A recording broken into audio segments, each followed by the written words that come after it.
kasih dalam Tuhan, bagaimana kabar pada pagi hari ini? Luar biasa. Luar biasa, karena kekuatan, kesehatan senantiasa Tuhan berikan atas hidupan kita. Karena pemeliharaannya sungguh sempurna atas hidupan kita. Untuk itu biarlah kita pada pagi hari ini datang di hadapannya.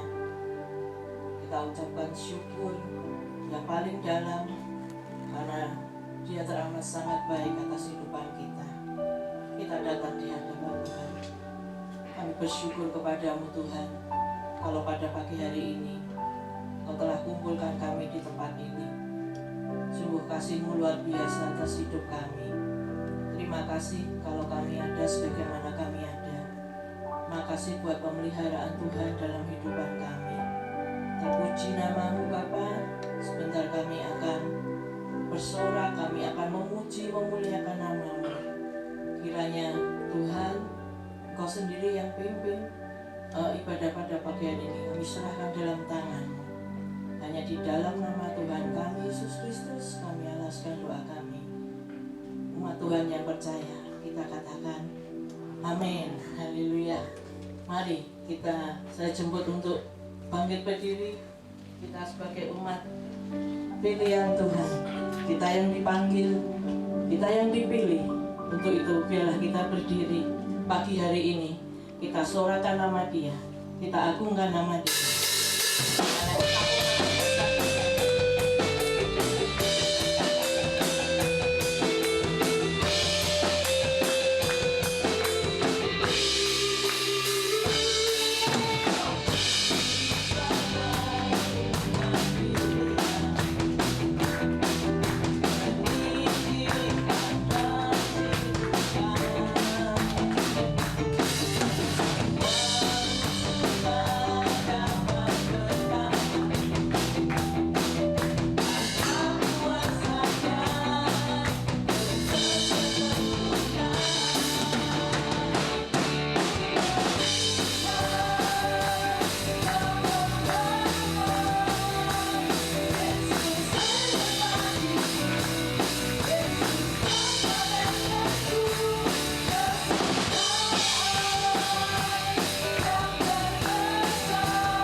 berjalan bersama dengan Tuhan.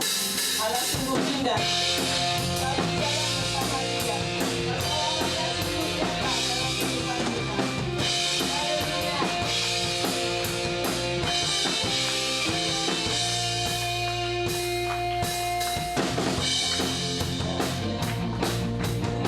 Dalam Tuhan yang mencurahkan berkat yang melimpah.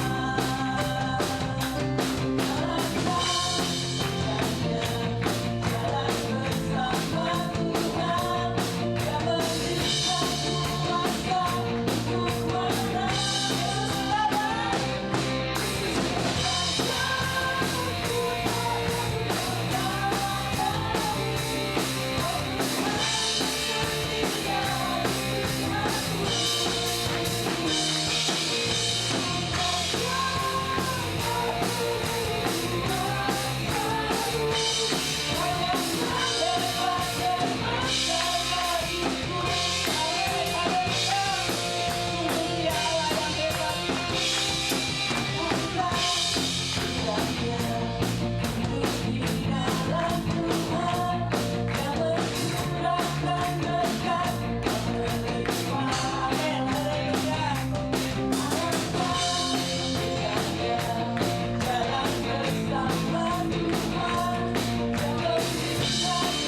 yang dahsyat atas kehidupan kita. Biarlah senantiasa kita sebagai bejana, kita mau mengirim Dia senantiasa, karena hanya Dia Allah yang sungguh luar biasa atas kehidupan kita. Dialah kekuatan dalam kehidupan kita. Dia satu-satunya penolong dalam kehidupan kita.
dan kebajikan kemurahan Tuhan yang telah Kau berikan kepada kami sepanjang minggu yang lalu.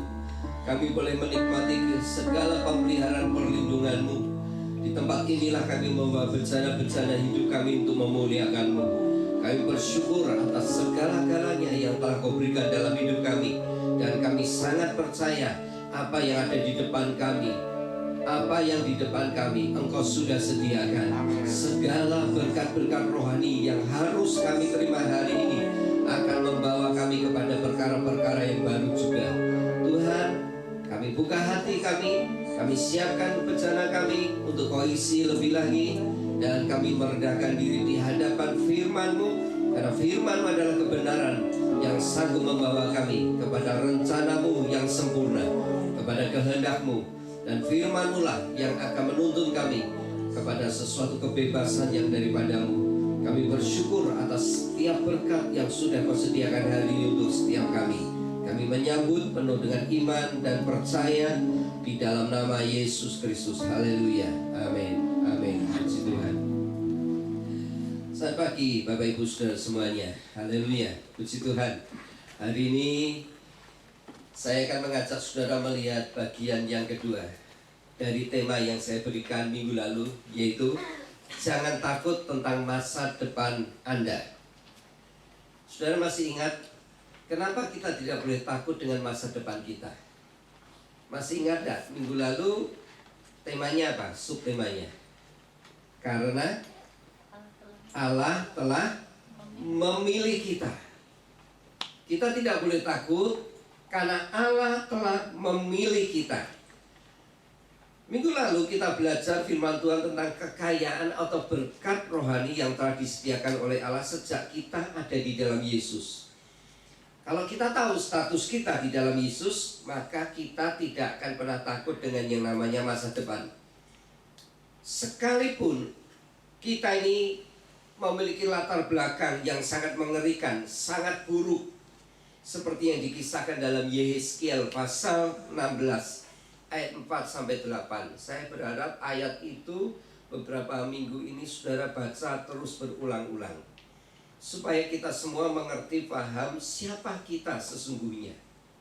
Yehezkiel 16 ayat 4 dan 8 itu biar itu menjadi PR saudara baca berulang-ulang, sehingga di situ kita akan dapat melekat tentang siapa kita sesungguhnya.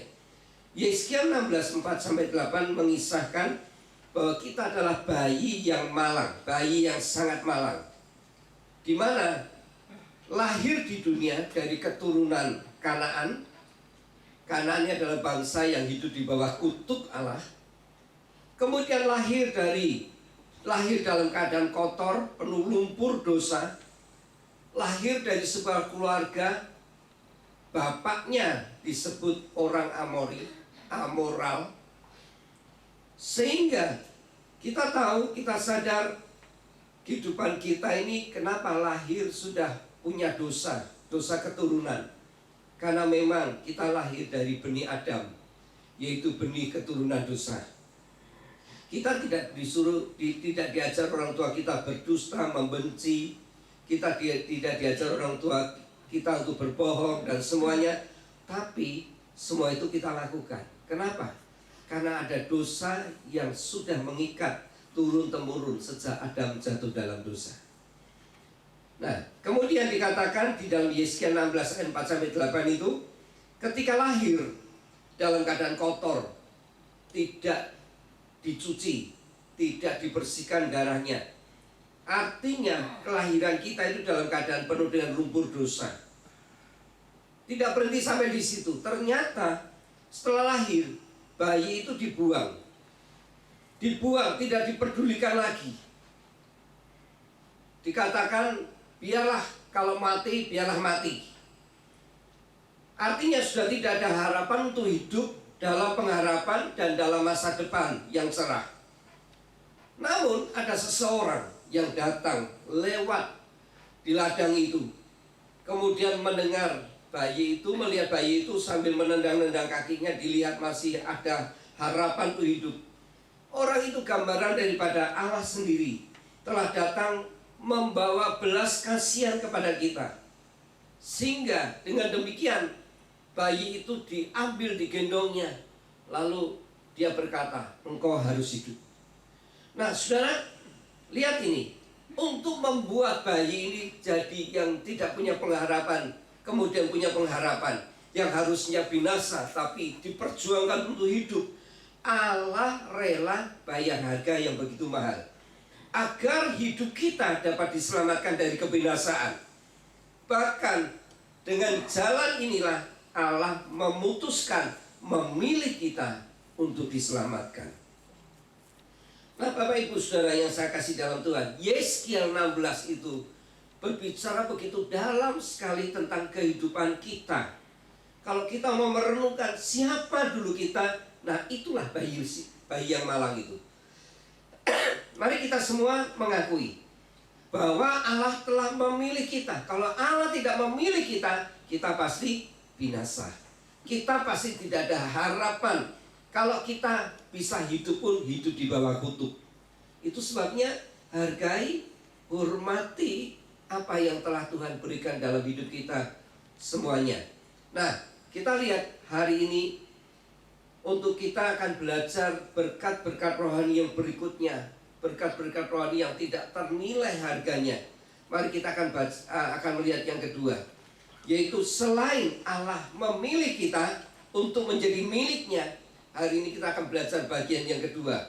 Ada berkat rohani yang lain di dalam Efesus ya pasal 1 yang kita baca kemarin itu.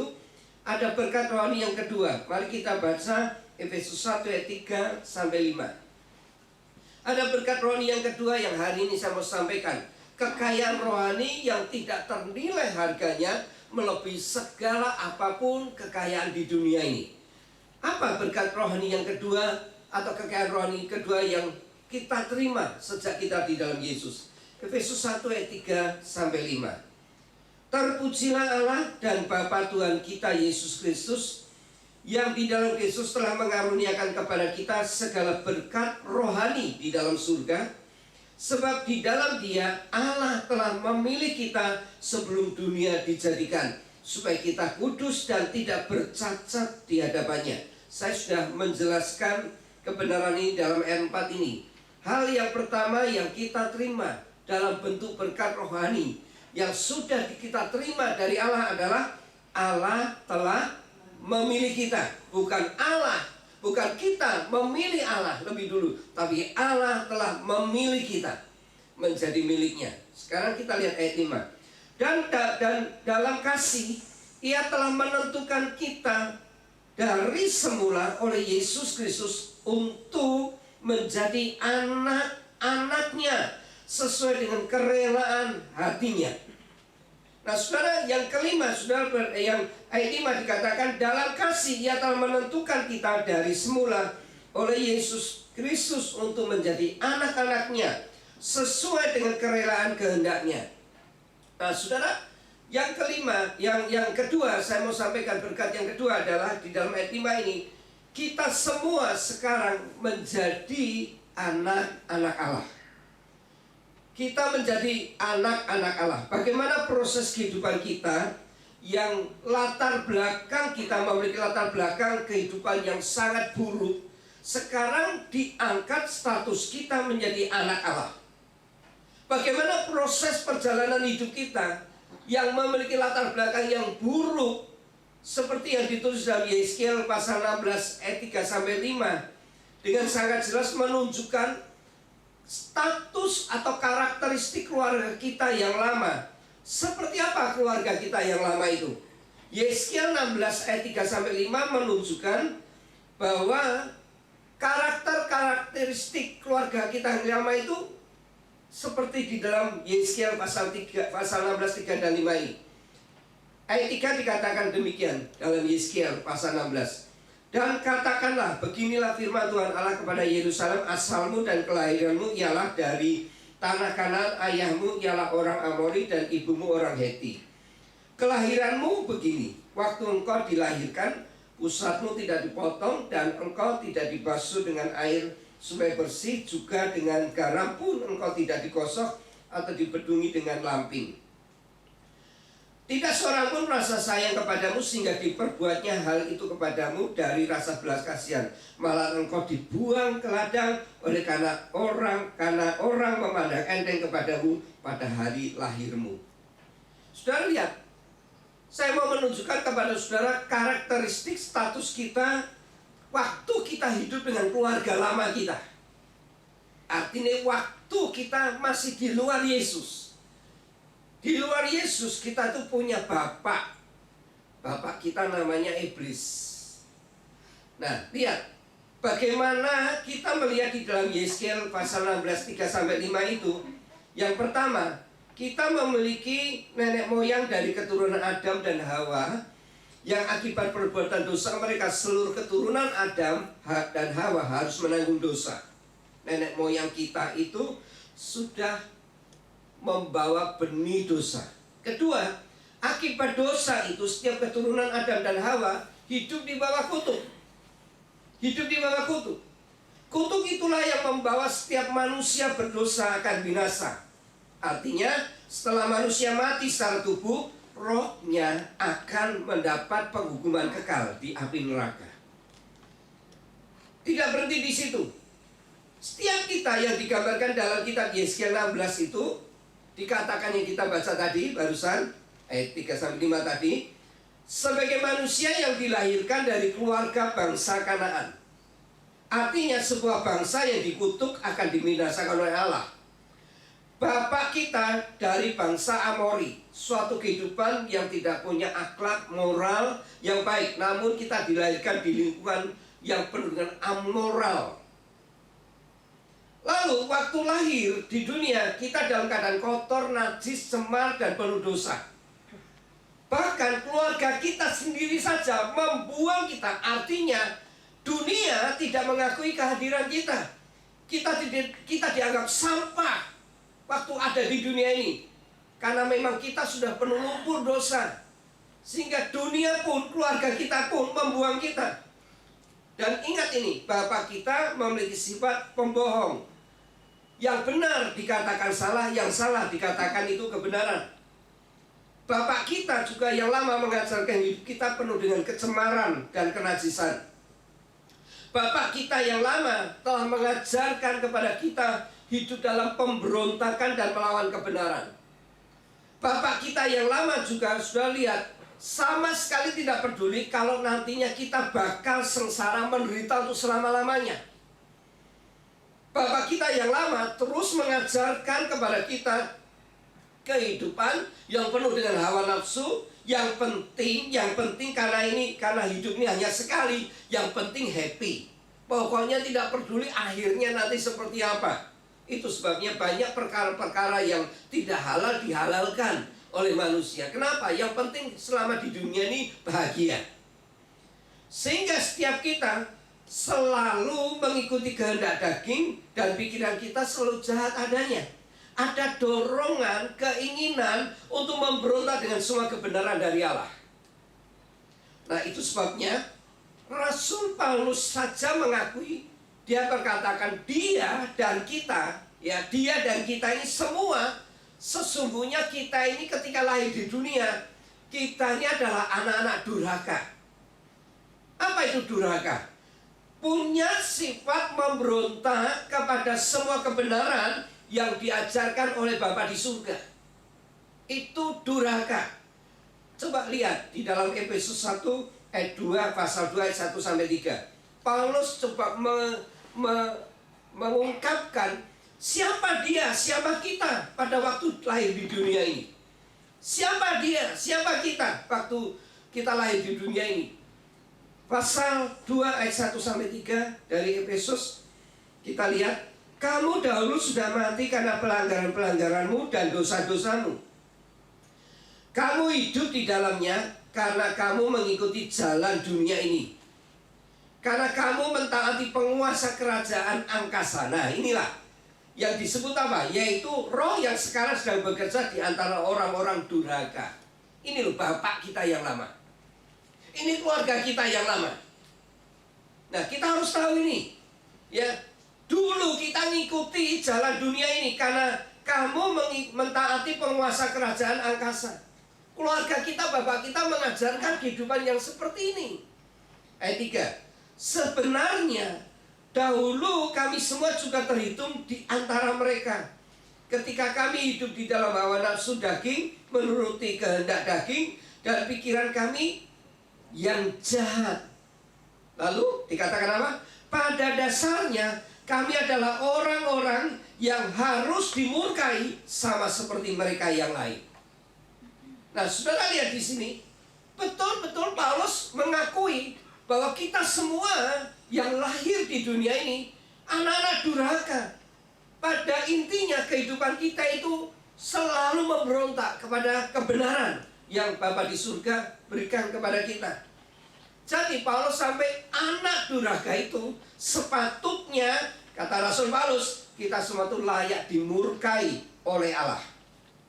Layak dimurkai oleh Allah, yaitu dibinasakan selama-lamanya.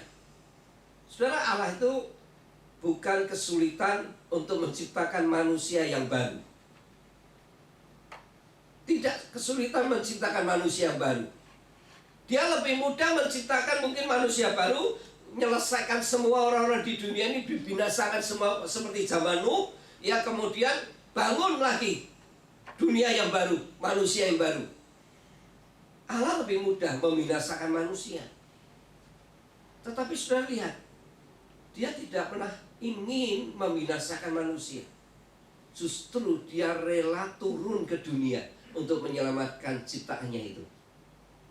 Nah, saudara, disinilah saudara bisa lihat istilah dalam Yeskiel. Sesungguhnya Paulus berkata, orang-orang durhaka, anak-anak durhaka itu layak untuk dimurkai Allah. Dalam Yeskiel istilahnya kalau bayi itu ya udah dibuang aja, mati situ, enggak mati situ, pokoknya karepmu lah, pokoknya dibuang di ladang. Namun di saat kita semua sudah tidak ada harapan untuk hidup, saya memberikan gambaran kepada saudara tentang situasi kondisi yang namanya anak durhaka itu. Mari kita lihat dalam Lukas pasal 15 ayat 11 sampai 32. Saya mau gambarkan lebih dalam lagi tentang anak durhaka ini seperti apa toh? Supaya kita ngerti, kita ini loh seperti ini. Sehingga dengan jalan seperti ini kita bisa menghargai anugerah yang Tuhan berikan dalam hidup kita. Kita lihat anak durhaka itu digambarkan seperti apa. Kita lihat ayat 12 sampai ayat yang ke-16 dulu. Lukas pasal 15 ayat 12. Kata yang bungsu kepada ayahnya, Bapa, berikanlah kepadaku bagian harta milik kita yang menjadi hakku. Lalu ayahnya membagi-bagikan harta kekayaan ini di antara mereka. Beberapa hari kemudian anak bungsu itu menjual seluruh bagiannya, lalu pergi ke negeri yang jauh. Di sana ia memboroskan harta miliknya itu dengan hidup berfoya-foya. Setelah dihabiskannya semuanya, timbullah bencana kelaparan di dalam negeri itu dan ia pun mulai melarat. Lalu ia pergi dan bekerja pada seorang majikan negeri itu. Orang itu menyuruh ke ladang untuk menjaga babinya. Lalu ia ingin mengisi perutnya dengan ampas yang menjadi makanan babi itu, tetapi tidak seorang pun memberikannya kepadanya. Saudara, saya mau menunjukkan kepada saudara tentang satu kisah anak yang hilang. Saya rasa saudara tahu tentang kisah ini. Bukan sesuatu yang lazim kalau seseorang anak minta bagian warisannya kepada bapaknya sementara bapaknya masih hidup. Betul enggak? Betul ya? Bukan sesuatu yang lazim. Inilah saudara, saya mau tunjukkan, ada anak yang tidak ada etika. Boleh dibilang ini anak durhaka. Bapaknya masih hidup, warisannya diminta, haknya diminta. Namun dari semua akibat perilakunya ini, dia habiskan semua harta bendanya, warisannya untuk mengikuti kesenangan hatinya, untuk mengikuti kehendak hatinya. Akhirnya seluruh hartanya ludes, habis, menjadi melarat. Sehingga terpaksa karena ia melarat untuk mempertahankan hidupnya, ia harus ikut menjadi seorang pekerja.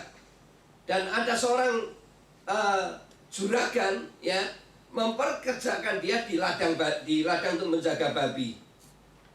Di tengah-tengah rasa laparnya, tidak ada yang memberi makan kepadanya, sampai ia terpaksa minta makan dari ampas babi.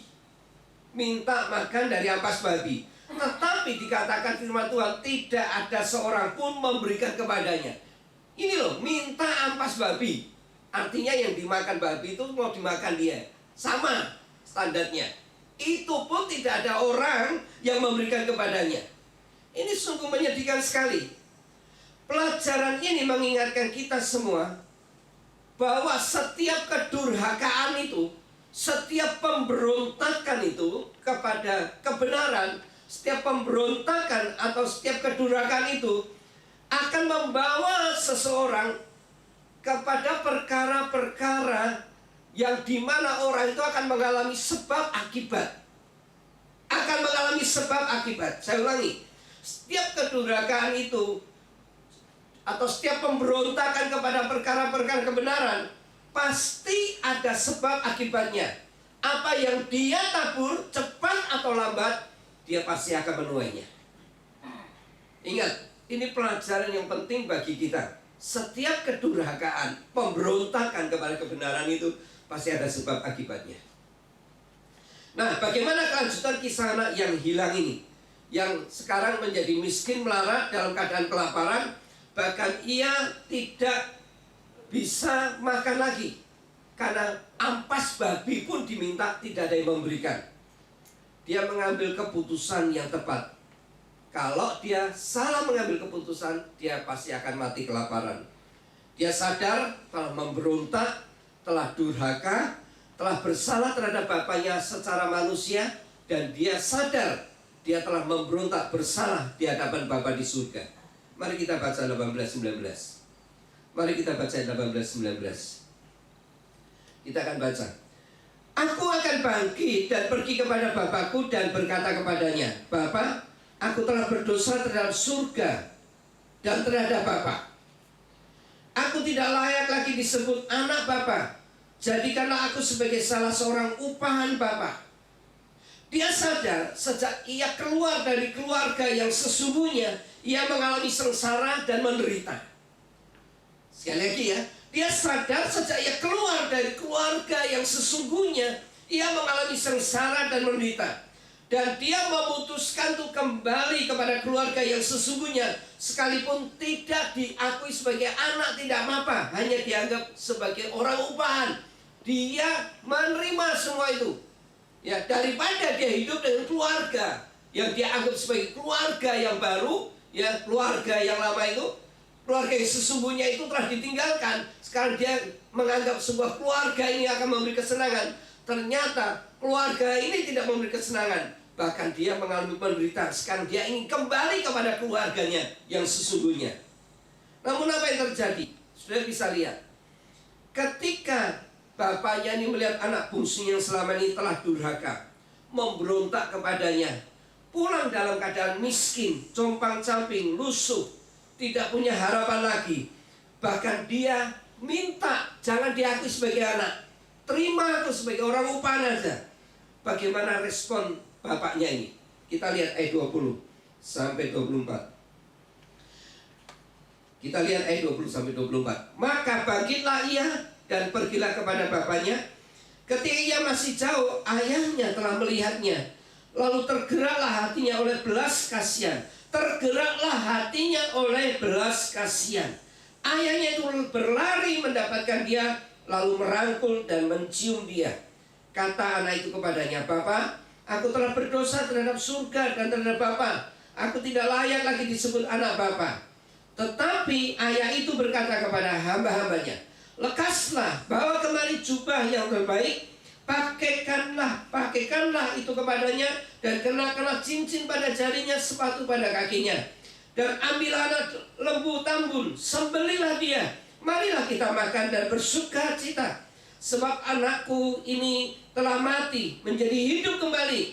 Ia telah hilang dan didapat kembali. maka mulailah mereka bersuka cita. Saudara, kisah ini luar biasa sekali. Ayah anak ini langsung bangkit, ya, langsung berlari menghampiri anaknya itu. Ini adalah gambaran keadaan kita, seperti bayi yang malang yang ditulis di dalam Yeskiel 16 itu. Agar kita ini bisa hidup, Ia rela, Tuhan rela datang menghampiri kita, turun ke dunia, meninggalkan kealahannya yang tidak dipertahankan lagi. Ia rela menjadi manusia berdosa padahal dia bukan manusia berdosa. Ia rela membayar harganya yang sangat mahal sekali agar kita beroleh kehidupan baru. Ia menghampiri kita dengan kasih yang tidak terbatas, bukan dengan kemarahan, bukan dengan dendam. Sekalipun kita telah menyakiti hatinya dengan pemberontakan kita sebagai anak bungsu, tetapi Tuhan justru datang kepada kita. Ketika melihat kita, Ia sangat iba. Rasa belas kasihannya itu dan kasih yang begitu besar itu menyebabkan Ia tidak tega membiarkan kita binasa, membiarkan kita mengalami hukuman untuk selama-lamanya. Itu sebabnya dalam Yeskiel 16 ayat 6 yang dikatakan, maka aku lalu dari situ kulihat engkau menendang-nendang dengan kakimu sambil berlumuran darah. Dan aku berkata kepadamu dalam keadaan berlumuran darah itu, engkau harus hidup. Di saat Tuhan melihat kita lihat di sini, dilihatnya kita masih ada harapan untuk hidup, maka diambilnya kita, dipungutnya kita, digendong kita, lalu Dia berkata dengan penuh kasih, engkau harus hidup. Sekalipun untuk memperjuangkan setiap kita agar tidak binasa, Tuhan harus rela membayar harga yang sangat mahal sekali, yaitu Dia turun ke dunia menjadi manusia. Dia merendahkan diri sampai sederajat dengan manusia, padahal Dia ini pencipta. Dia rela menggantikan manusia untuk mati dalam hukuman. Bukan itu aja, Dia harus membayar lunas hutang-hutang kita melalui darahnya sendiri. Bapak Ibu Saudara yang saya kasih dalam Tuhan, semua itu Tuhan lakukan hanya agar kita semua tidak binasa, tetapi beroleh hidup yang kekal. Itu sebabnya Yohanes 3:16 mengatakan seperti ini, karena begitu besar kasih Allah akan dunia ini, sehingga Ia mengaruniakan anaknya yang tunggal, supaya setiap orang yang percaya kepadanya tidak binasa, melainkan beroleh hidup yang kekal.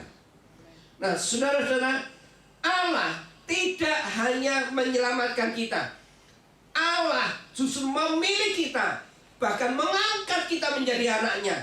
Asal kita mengaku dan menerima Yesus sebagai juru selamat, Tuhan sebagai juru selamat kita, maka kita diampuni dosa-dosa kita, bahkan kita diangkat menjadi anaknya. Yohanes 1 ayat 12 kita baca.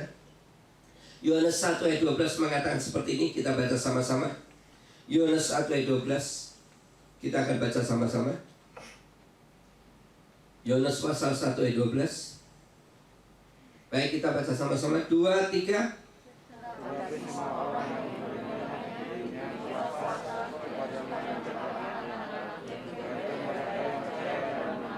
Ya, tetapi semua orang yang menerimanya diberinya kuasa supaya menjadi anak-anak Allah, yaitu mereka yang percaya dalam namanya.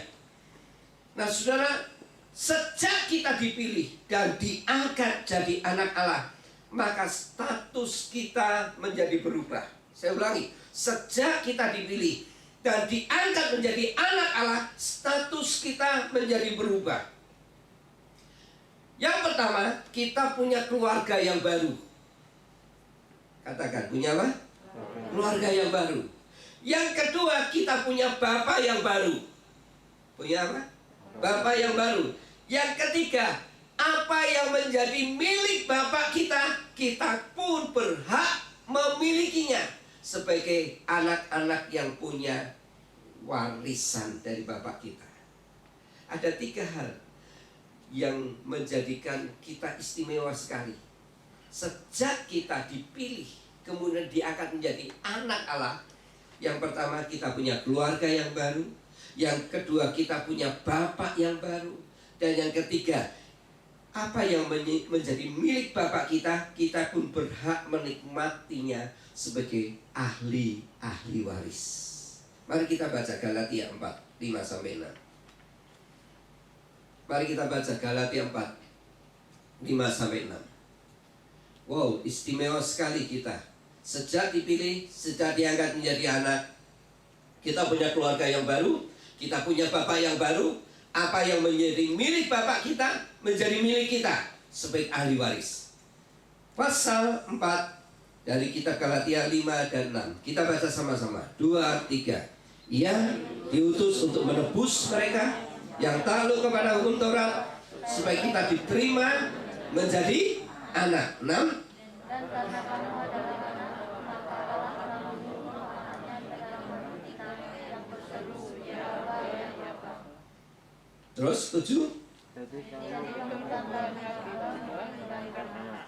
Jika kamu anak, maka kamu ada ahli waris.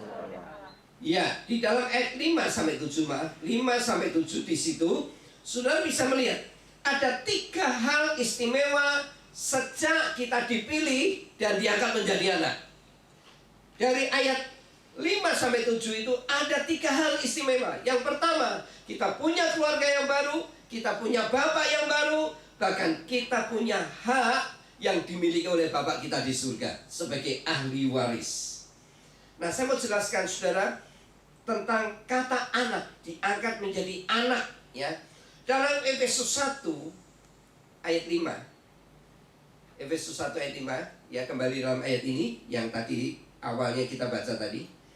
Dalam kasih ia telah menentukan kita dari semula oleh Yesus Kristus untuk menjadi anak-anaknya sesuai dengan kerelaan hatinya. Dalam Efesus 1 ayat 5 ini saudara, saya mau jelaskan kata anak diangkat menjadi anak-anaknya. Kata anak-anaknya ini dalam bahasa aslinya yaitu memiliki kata Yunani huestesia, artinya diangkat menjadi anak. Kalau dalam istilah yang lain yaitu diadopsi. Nah, itu lebih tepat kata diadopsi. Dari bahasa Yunaninya itu pengertiannya diadopsi. Kata adopsi berarti seorang yang memutuskan meninggalkan satu keluarganya yang lama, kemudian bergabung dengan satu keluarganya yang baru. Ya, kata adopsi itu seorang yang memutuskan meninggalkan satu keluarganya yang lama dan bergabung dengan satu keluarganya yang baru.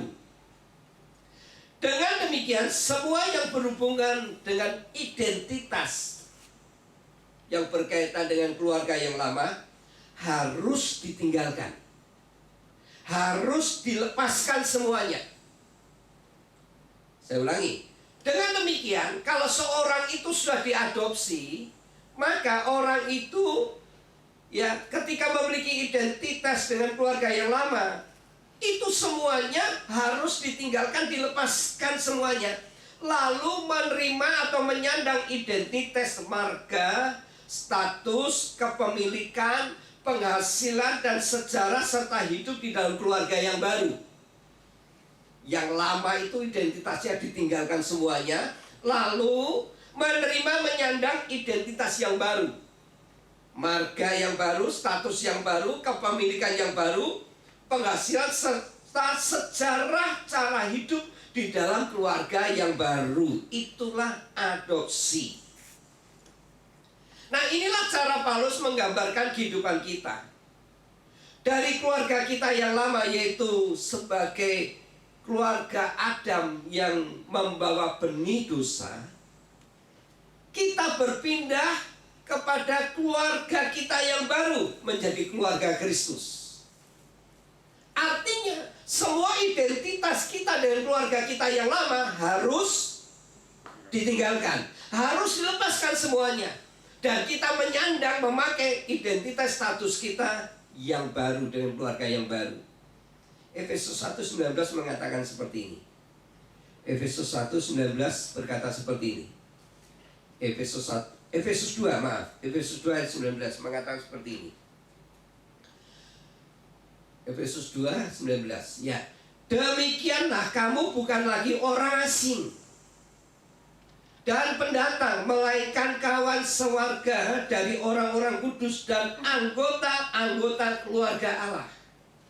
Ketika kita meninggalkan identitas kita yang lama, maka kita akan mengenakan identitas yang baru dengan keluarga kita yang baru, keluarga Kristus. Sekarang kita telah menjadi manusia baru, tidak hidup di bawah perbudakan dosa, kutuk, dan kematian.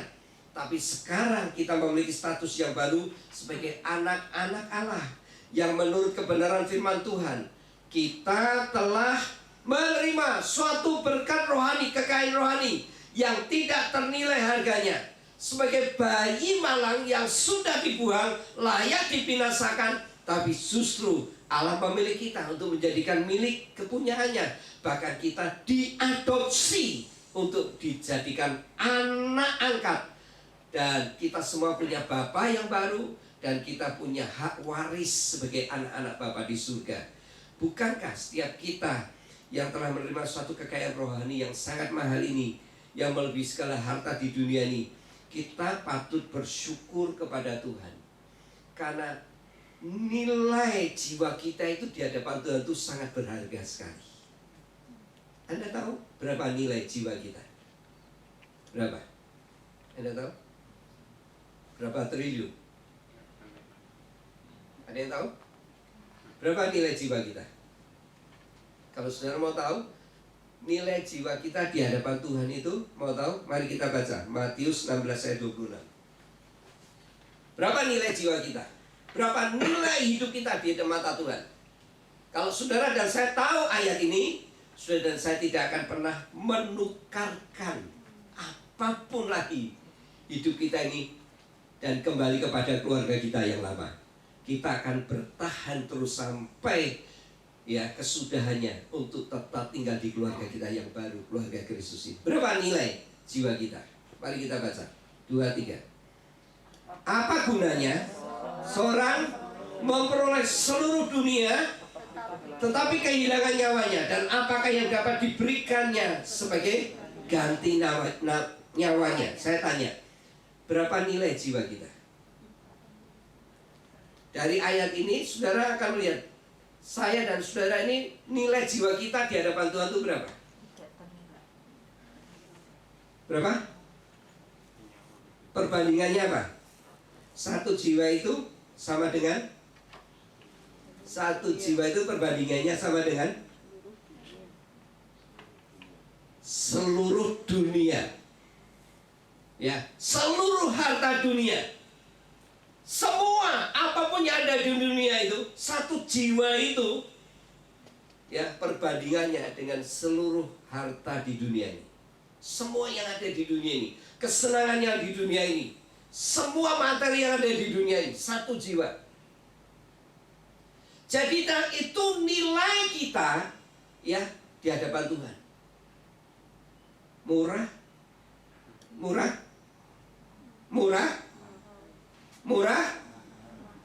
Kita harus sadar siapakah kita dulu dan siapakah kita sekarang ini. Maka Anda dan saya tidak ada yang pernah menukar anugerah yang sangat tidak ternilai harganya dengan perkara-perkara jasmani di dunia ini. Karena hidup kita di mata Tuhan sangatlah berharga untuk menjadikan kita milik Allah, menjadikan kita kepunyaannya, menjadikan kita ini menjadi anak-anaknya. Yesus Kristus harus rela membayar dengan darahnya sendiri. Jadi jangan pernah kita menyanyiakan segala pengorbanan Tuhan Yesus Kristus yang telah dilakukan kepada kita. Karena Tuhan Yesus Kristus tidak akan datang kedua kali untuk menebus menyelamatkan hidup kita lagi. Tapi Dia akan datang sekali lagi untuk membawa, menjemput anak-anaknya ke surga. Bersyukurlah akan karya Tuhan di atas kayu salib dan pekerjaan daripada Roh Kudus yang menjadikan kita dilahirkan kembali menjadi anak-anaknya. Ayat yang terakhir kita baca 1 Petrus 1 ayat 3-6. Mari kita akan baca ayat terakhir ini. 1 1 Petrus 1 ayat 3 sampai 6. 1 Petrus 1 ayat 3 sampai 6. Mari kita akan baca bersama-sama.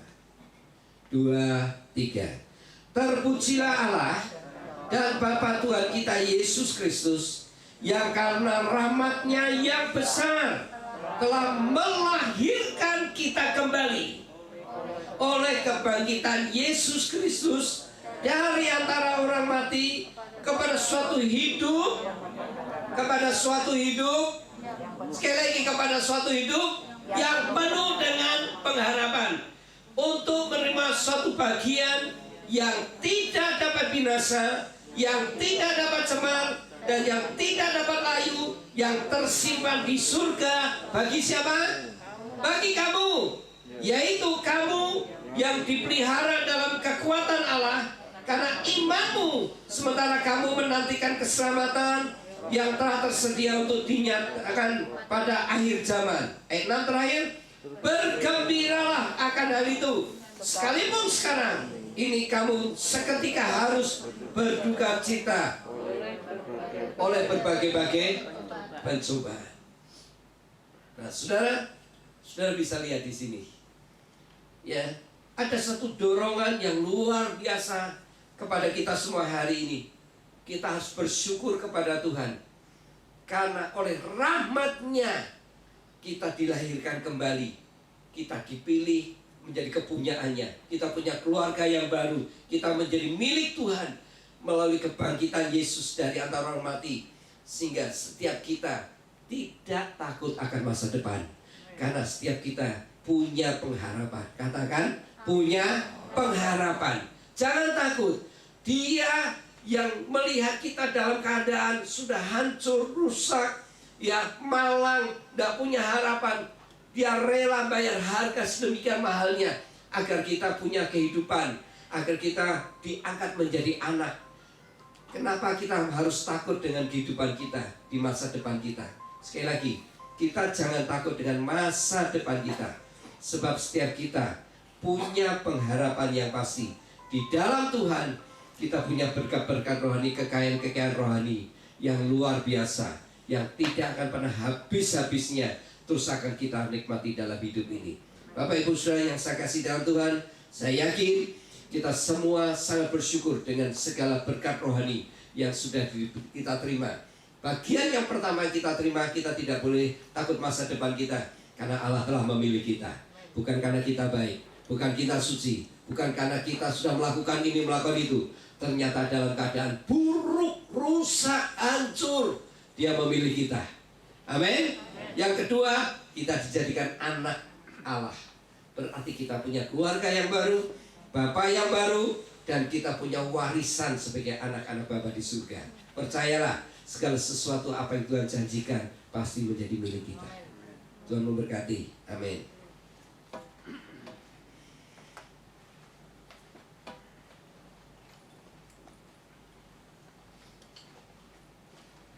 Ayo pemain musik, maju ke depan.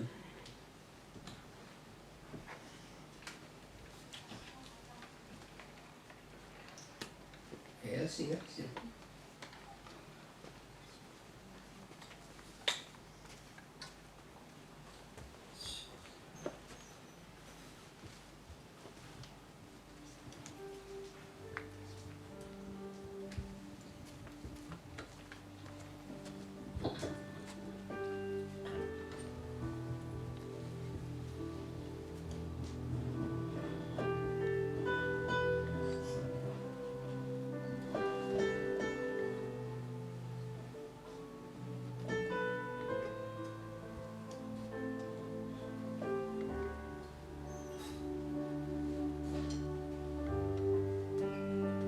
Siapkan hati kita untuk membawa pujian ini menghampiri Dia. Dia yang rela membayar harga begitu mahal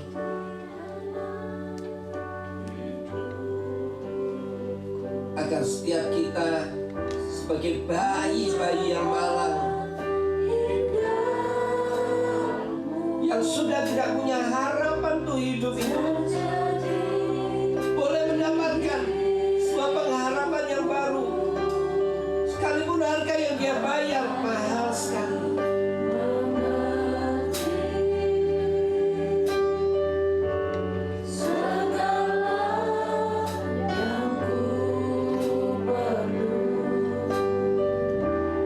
Kasih-Mu sempurna Tuhan.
anugerah dan kemurahan Tuhan.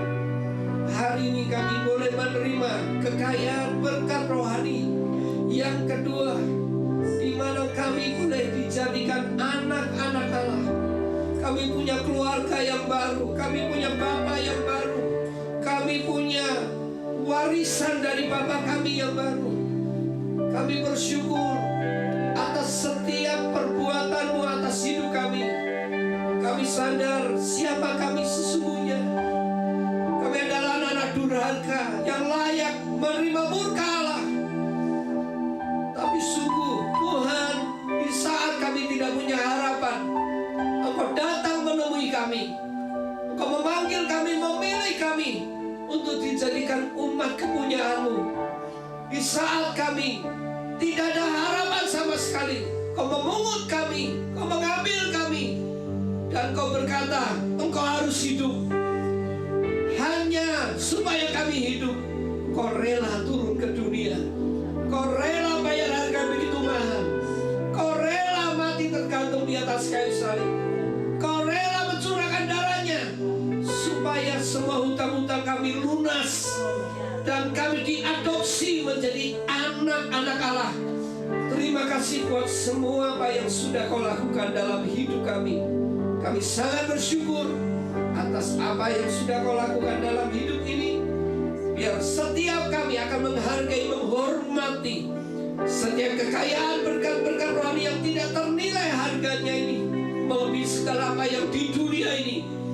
Hidup kami sangat berharga di mata-Mu. Kami tidak akan pernah menukar apapun dengan apapun yang sementara dari dunia ini, yang sudah kami tinggalkan, yang sudah kami lepaskan. Sebab identitas marga kami, semua kepemilikan, semuanya sudah berubah. Hidup kami milik Tuhan, kepunyaan Tuhan. Kami punya keluarga yang baru, Bapa kami di surga. Di dalam Yesus Kristus semuanya. Kami percaya apa yang sudah Kau sediakan dalam hidup kami terus akan Kau berikan. Janji-Mu ya dan amin. Kami berterima kasih buat semuanya. Kami kembalikan puji hormat kemuliaan bagi nama-Mu saja. Biar setiap firman Tuhan ini yang hari ini datang dalam hidup kami, menyadarkan kami, membukakan mata hati kami, dan membuat kami bergembira, berbahagia, menjadi anak-anak-Mu. Terima kasih buat semuanya. Di dalam nama Yesus Kristus kami sudah berdoa dan mengucap syukur. Haleluya. Amin. Amin. Silakan duduk kembali. Sebelum kita tutup dalam doa, saya sampaikan pengumuman sekali lagi bagi Bapak Ibu Saudara yang tidak hadir kemarin minggu lalu. Saya sampaikan pengumuman ini. Kita akan adakan acara Natal kali ini bukan dalam bentuk perayaan, tetapi kita akan adakan ibadah Natal aja di tanggal 20 Desember sore hari. Ya, akan diadakan sore hari. Dan untuk acara ibadah Natal ini kita akan berbagi kasih dari jemaat kepada jemaat. Ya, dari kita untuk kita. Oleh sebab itu saya menyampaikan pengumuman ini bagi Bapak Ibu Saudara yang digerakkan Tuhan untuk menabur di dalam acara ini, biar kita berbagi kasih satu yang lainnya. Bapak Ibu Saudara bisa menghubungi Ibu Febe atau Meli ya, atau Vinka. Silakan hubungi, sebab kita tidak ada amplop Natal ya untuk kita akan gunakan untuk cari dana, tidak lagi. Kita tidak ada janji iman panitia. Kita percaya apa yang kita punya, kita saling memberkati. Ini cara Tuhan untuk kita diberkati oleh Tuhan. Amin.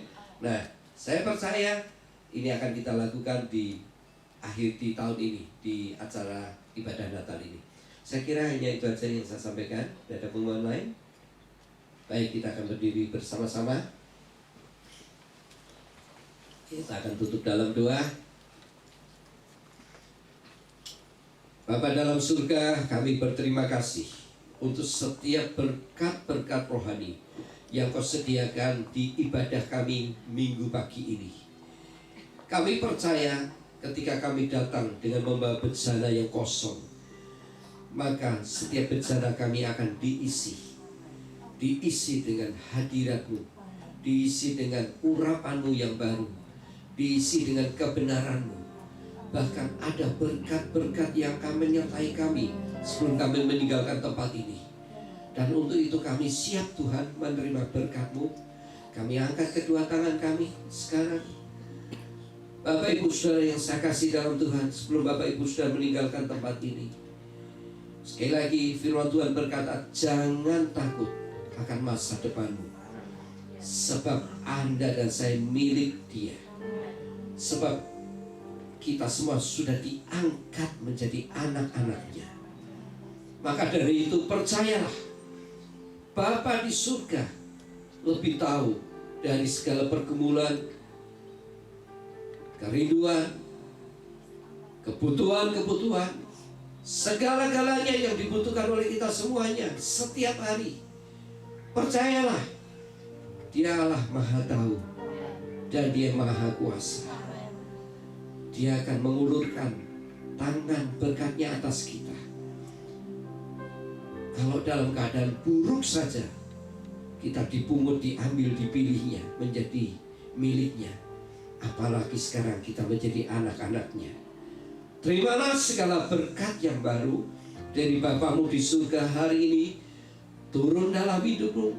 Terimalah berkat kesehatan, terimalah berkat perlindungan, terimalah berkat pertolongannya, terimalah berkat kuasanya, terimalah dalam bentuk berkat-berkat dalam keluargamu. Anak-anakmu semua diberkati. Setiap usaha pekerjaanmu pasti diberkati. Di masa-masa sulit dan sukar ini, justru Tuhan menyatakan kasih kuasa-Nya lebih besar lagi dalam hidupmu. Dan biarlah segala berkat-berkat rohani, kekayaan rohani yang sudah tersimpan di surga itu semuanya menjadi milik kita semuanya. Terimalah semua berkat ini di dalam nama Yesus Kristus. Kiranya anugerah daripada Tuhan hari ini melimpah dalam hidup saudara. Pulang dengan sukacita, pulang dengan kemenangan, pulang dengan pengharapan. Setiap saudara dan saya pasti akan menjadi perhatiannya Tuhan. Mata Dia akan tertuju kepadamu dalam perjalanan pulang ini, sampai di rumah, seminggu ini, sebulan ini, sampai akhir tahun, bahkan sampai selama-lamanya, sampai Yesus datang yang kedua kali. Terimalah berkat ini.